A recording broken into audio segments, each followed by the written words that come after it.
जनजाती गौरव पखवाडा आपण साजरा करत आहोत। या पखवाड्याच्या अंतर्गत वेगवेगळे कार्यक्रम आपण सादर करणार आहोत। त्यामुळे आजचा जो विषय आहे निबंध स्पर्धा घ्यायची।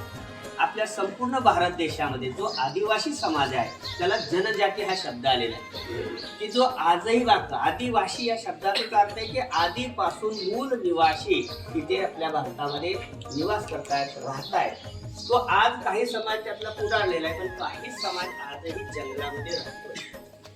स्वातंत्र्य चळवळीमध्ये त्यांचं मोठं योगदान आहे। जसं बिरसा मुंडा, तुम्ही मला माहिती आहे बिरसा मुंडा स्वातंत्र्य चळवळीमध्ये काम केलं। मग आज या लोकांच्या गौरव करण्याचा आपल्याला औचित्य काय आहे, त्यांचा पंधरवडा का की हा समाज अजूनही जंगलात राहतोय, अजूनही त्यांच्या रूढी परंपरा सांभाळतोय। त्यांना आपल्या समाज प्रवाहामध्ये आणण्यासाठी, त्यांना आपल्या नवीन आधुनिक चालीरीती रूढी परंपरांचा परिचय करून देणं। आजही ती आपली उपजीविका जंगलातल्या डिंक काढणं, झाडांच्या पानापासून पत्रवळ्या, द्रोण बनवणं, काटक्या गोळा करणं, वेगवेगळी फळं आणि त्याच्यावर ते गुजराण करत असतात। आणि मुख्य विकासाच्या धारेपासून हे अजूनही लांब आहे। मग या लोकांना आपल्याला समाजाच्या प्रवाहात आणायचं आहे, म्हणून त्यांचा गौरव करायचा आहे।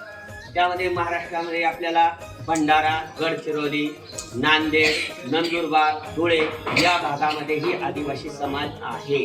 त्याचबरोबर मध्य प्रदेशमध्ये छत्तीसगड, बस्तर, उत्तराखंडमध्ये काही भाग आणि अशा वेगवेगळ्या राज्यामध्ये हे लोक अजूनही मूळ निवास करत आहेत। या लोकांचा जनगौरव आपण करणार आहे। याही लोकांना आपल्या समाजामध्ये सामावून घ्यायचं आहे, त्यांचाही विकास करायचा आहे, हा त्याच्या पाठीमागचा उद्देश आहे। या पखवाड्याच्या अंतर्गत आपण निबंध स्पर्धा घेणार आहोत, नृत्य स्पर्धा घेणार आहोत, डान्स आहे, गाणी आहे, त्याच्या वेगवेगळे वारली चित्रकला स्पर्धा होणार आहे। ही वारली चित्रकला आज जगामध्ये प्रसिद्ध आहे।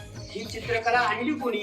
या आदिवासी लोकांनी, जनजातीच्या लोकांनी आणलेली आहे आणि त्यांचा कुठेतरी गौरव करावा या उद्देशाने आपण हा पखवाडा सादर करत आहोत।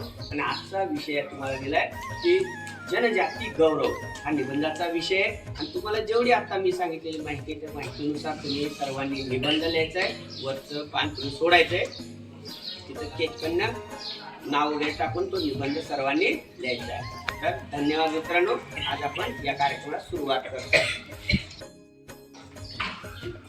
नमस्कार मित्रांनो, माझे नाव श्रेया मेश्वर, मी एक तसात शिकत असतो। माझा जिल्हा मी नांदेड जिल्ह्यातून आलेली आहे। आमचा तालुका देगलूर, प्रॉपर मी देगलूरमध्ये राहते। आमची जात मध्यवाले कास्ट एसटी